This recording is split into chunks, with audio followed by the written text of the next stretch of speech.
That's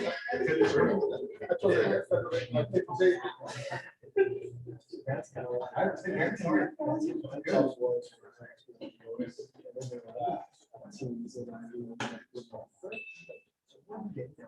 Jeremy. Good. Hi, Jeremy.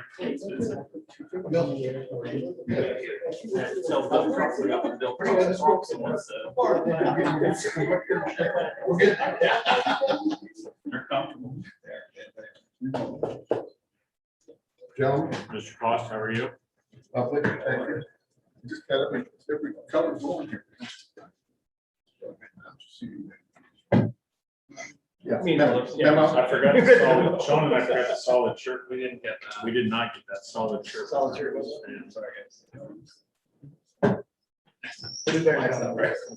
All right, we are going, it is June the 21st at 5:45 PM.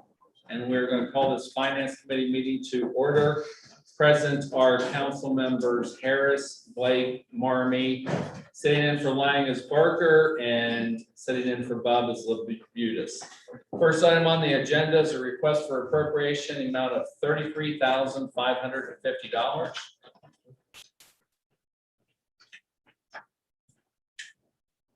Hey, Mr. Chair, Mr. Hickman cannot be with us tonight. His wife had a procedure done. He wanted to stay home with it, quite frankly.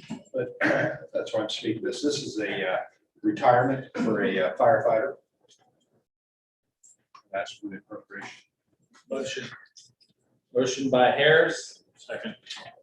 second by Barker. Any questions and or comments? Seeing none, all those in favor signify by saying aye. Aye. Those opposed, same sign. That motion passes 5-0. Thank you.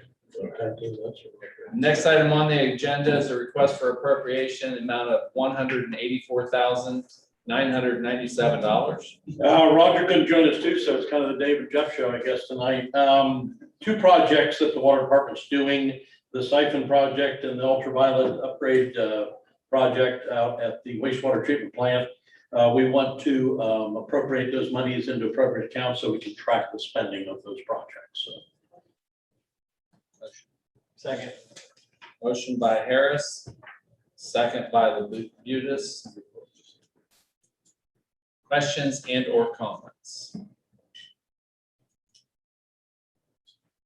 Seeing none, all those in favor signify by saying aye. Aye. Those opposed, same sign. That motion passes 5-0. Thank you.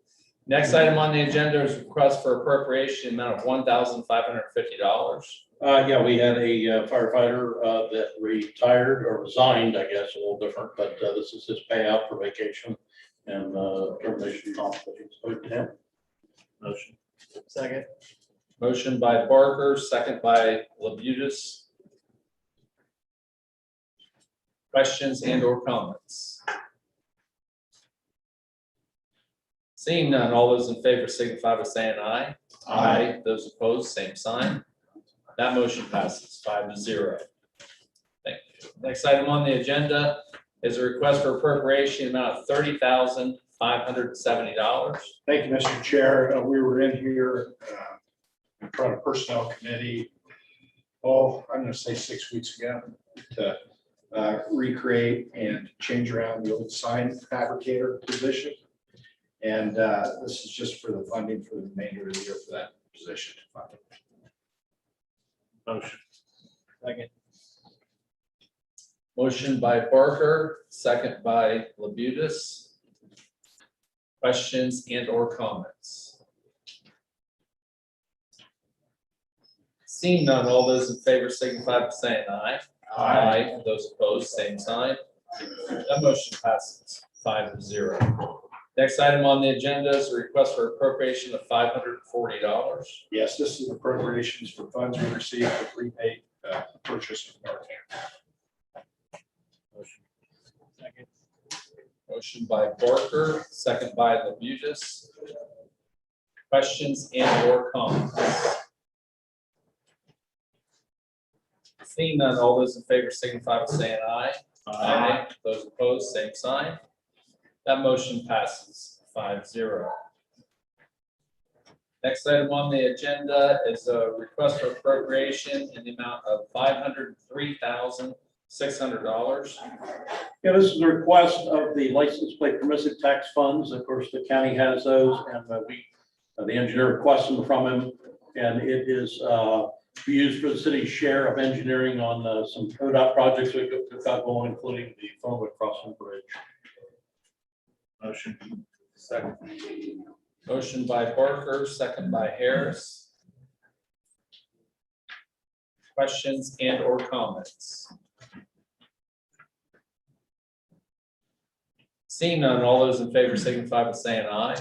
Aye. Those opposed, same sign. That motion passes 5-0. Thank you very much. Thank you. And that will conclude the Finance Committee meeting. Next up is safety.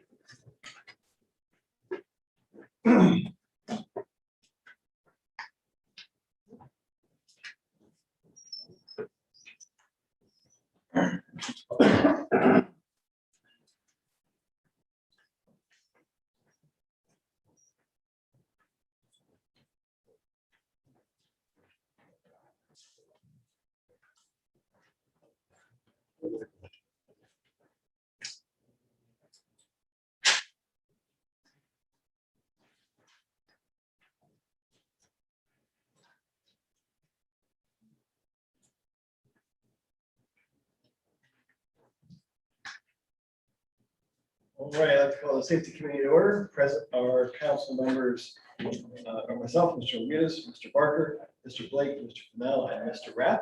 This evening we'll have a presentation by Mayor Richardson from the Newark County Health Department. Mr. Mayor. All right, thank you for having me. I also have Chad Brown here with the health department. So if you hit that black button on that, yep. There you go. Magic.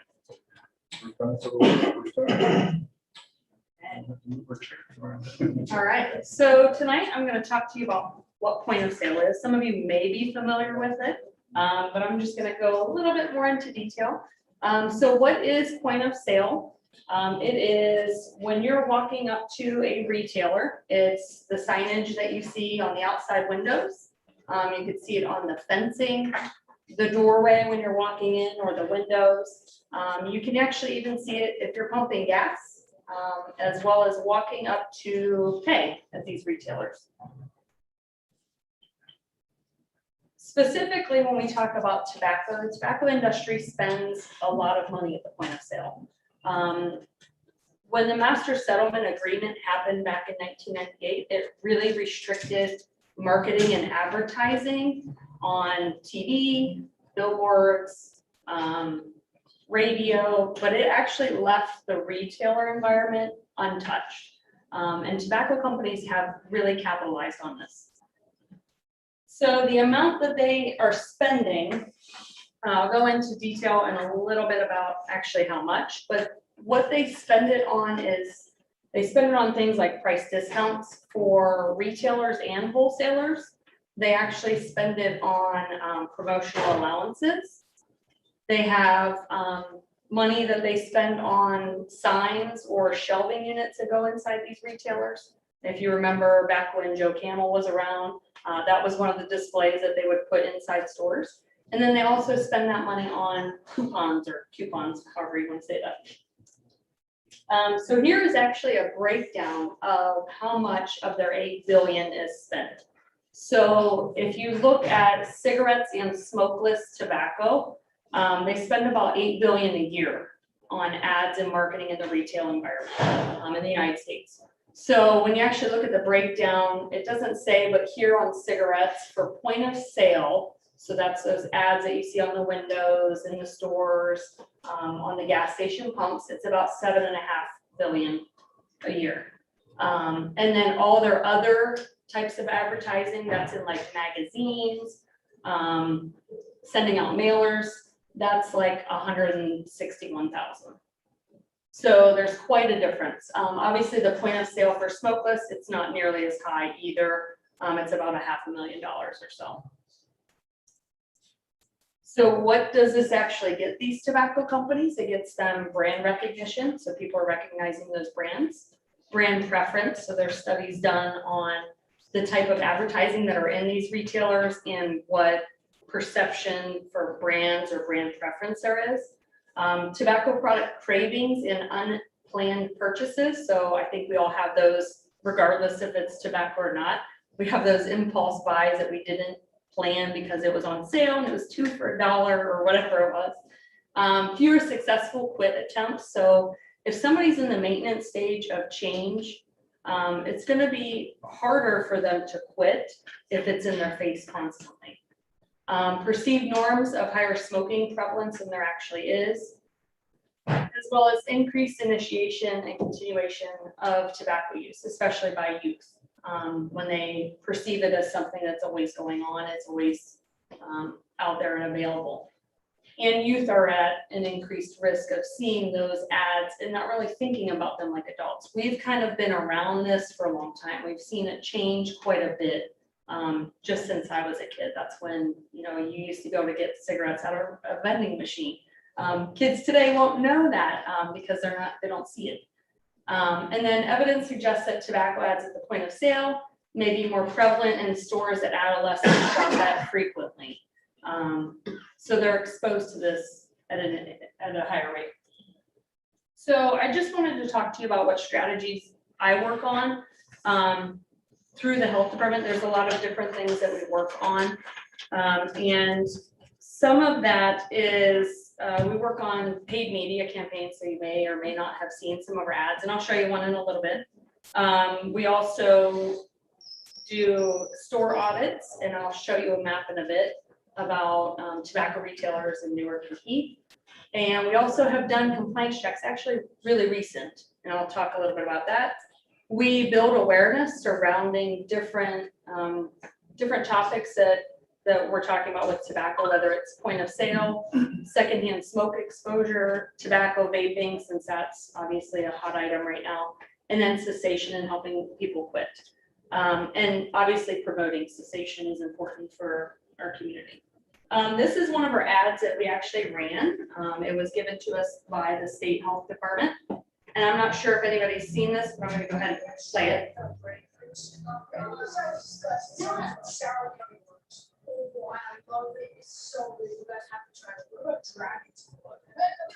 You just missed the tobacco industry's latest scam. Because you were supposed to.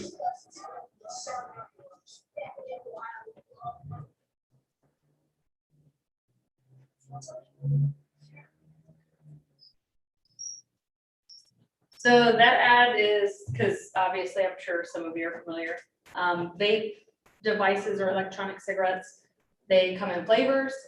There was a ban on flavored electronic cigarettes. However, that did not include disposables. So now there's disposable flavored vapes that are out there that kids are getting a hold of because they're not in the federal law that bans them. So they're still out there, unfortunately.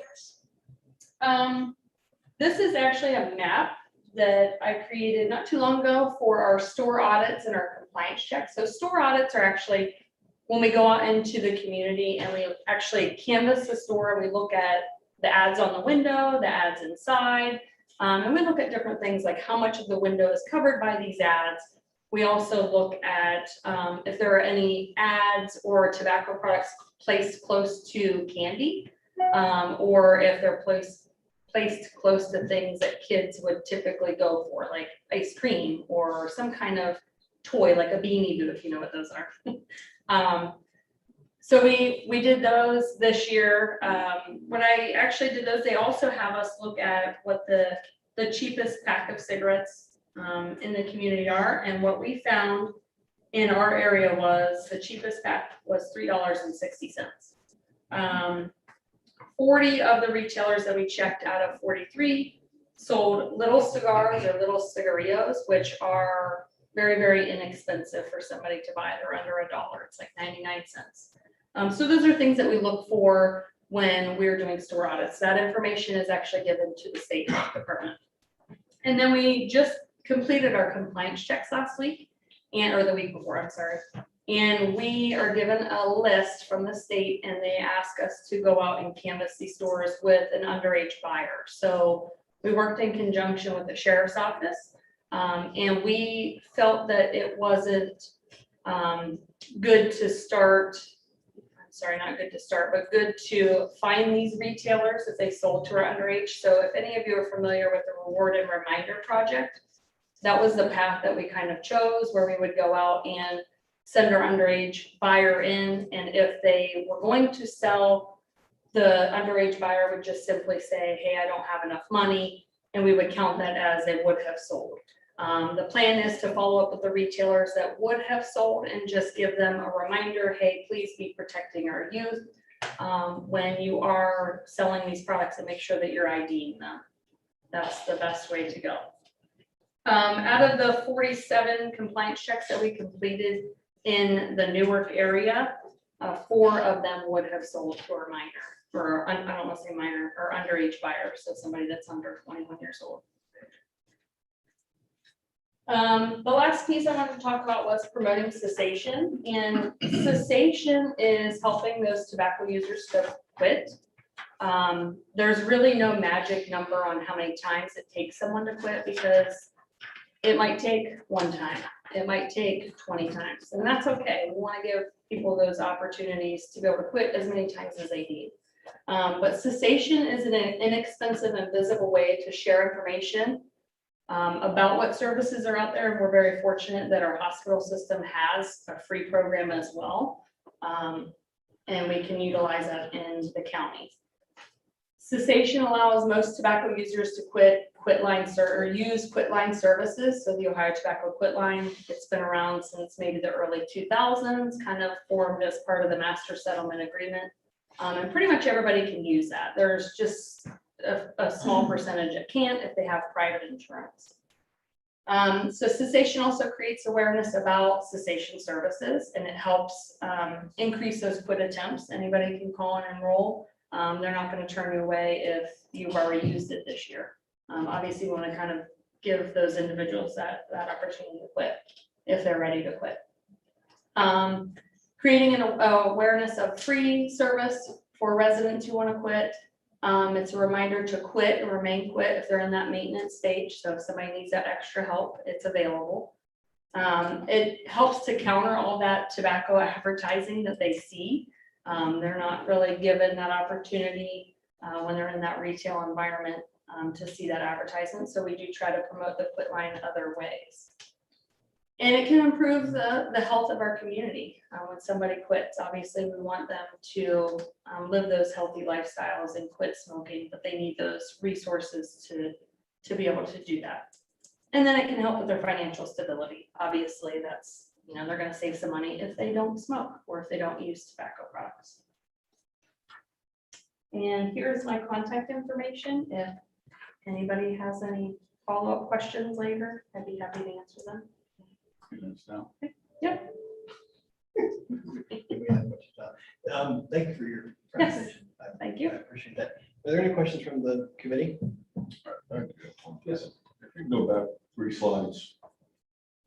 Oh, I meant to. My map? Yeah. So I see the red, the blue, the orange. Oh, yes. What is that? all So mean? the blue, so the light blue, those are, this is, I received a list from the county auditor. So these are licensed tobacco retail or vape, tobacco and vape retailers.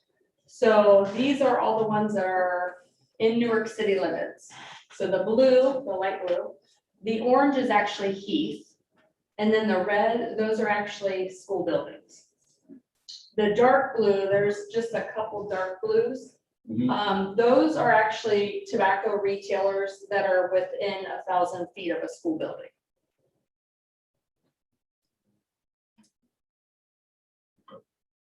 Obviously, there are some that are outside New York City and the county, but there's about 49 retailers in Newark that sell or are licensed to sell tobacco and vape devices. I believe it's about 125 total in the county. Any other questions? Mr. Blair? Mr. Chair, Mary, thank you for coming tonight. I'm wondering, do you have any data related on like trends on what you're seeing as far as, you know, what maybe the millennial generation is doing, or they vaping more, cigarette smoking more, or, you know, what type of trend type data can you provide? So we have seen just over the last several years, because of the devices or electronic cigarettes, we have seen obviously a significant decrease in the number of middle schoolers and high schoolers using regular cigarettes, but we've seen it skyrocket with vape devices. So we're trying to work with schools and providing that vaping education and quitting resources for those youth. But we do unfortunately see a lot more youth using vape devices than regular tobacco products. Good. Do you, the 4 establishments that you said would have sold, if you were to pursue a criminal charge with them, if you didn't have the, you know, I forget what the term you used, the sort of a teaching tools. Yeah, the reward and reward. Reward. If you were to commit them with a crime, what severity would that have been? I believe it's a misdemeanor, and I think it actually is a charge against the person that would have sold the clerk, So the as employee- well as the owner. Okay. So that changed with T21. So when T21 passed back in 2019, they included those charges. There wouldn't be a charge for the underage buyer. They tried to get rid of that charge.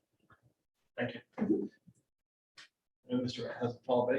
Anyone else from the committee have questions? I'm just wondering with the use of vapes, I know vape is used for tobacco, it's also used for marijuana. Mhm. I don't know how to tell the difference between one or the other. Seeing any trends with increased use of vape for tobacco, is that crossing over to marijuana, or how do you tell the difference? Can you talk about that at all? I Unfortunately, guess I don't know what sometimes, I'm supposed to be asking, but. Yeah. I think you get my point. unfortunately, sometimes you can't tell. I know some school resource officers, when they come across it, that they may not be able to tell either until, I mean, you'd probably have to send it to a lab, but if it is a pre-filled device, then it should just have nicotine in it. But unfortunately, some people can craft, there's some that you can actually craft and add your own to, that they could have the components for marijuana in it, like the THC or the CBD. Is the increase of vape, the use of vapes with younger people having any correlation to increase in use of marijuana? That I can't answer, I'm not sure. I just know that a lot of, once the ban came on flavored vapes, that was just electronic cigarettes, like Juul was the common one. Then we had this loophole with disposable vapes that still come in flavors. So we saw a drop off on the number of youth using Juuls, but now we see them using these disposable ones more often than obviously Juul.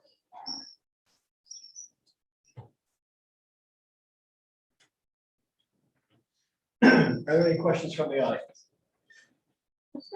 Mr. Smith, I'll let you go first. If you could step to the podium and just state your name and address for the record, please.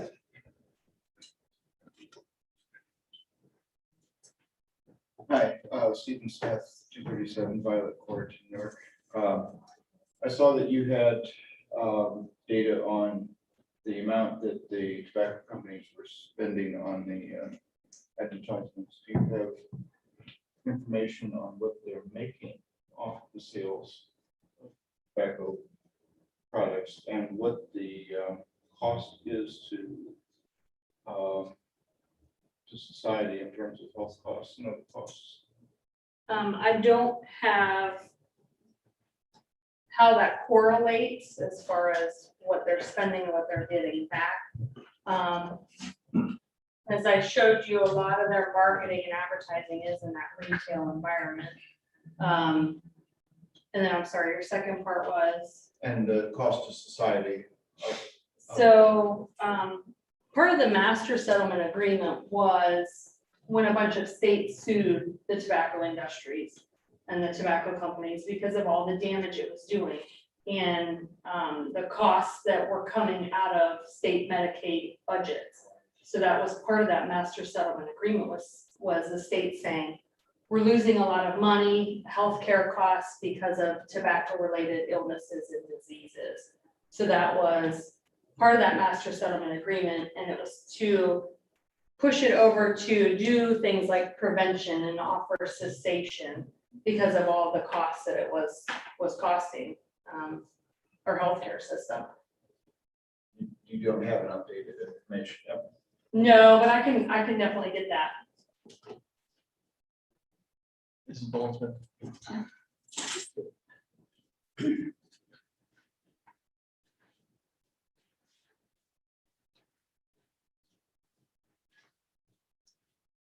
State your name and address. Rochelle Boland Smith, 237 Violet Court. I've noticed that an one-way that tobacco places have been circumventing is not to advertise the cigarette product per se, but to advertise the company that is selling the product in candy-coated covers that are deliberately designed to attract children and younger adults. To me, this seems like simply a way of circumventing the law and it's not good for our community as a whole. Thank you. Any other questions from the audience? Any other questions from the committee? Thank you very much. Appreciate it. Push this button, right? I got it. Oh, okay, sorry. Oh, geez. That concludes our safety committee for this evening. Full council will resume at 7 p.m.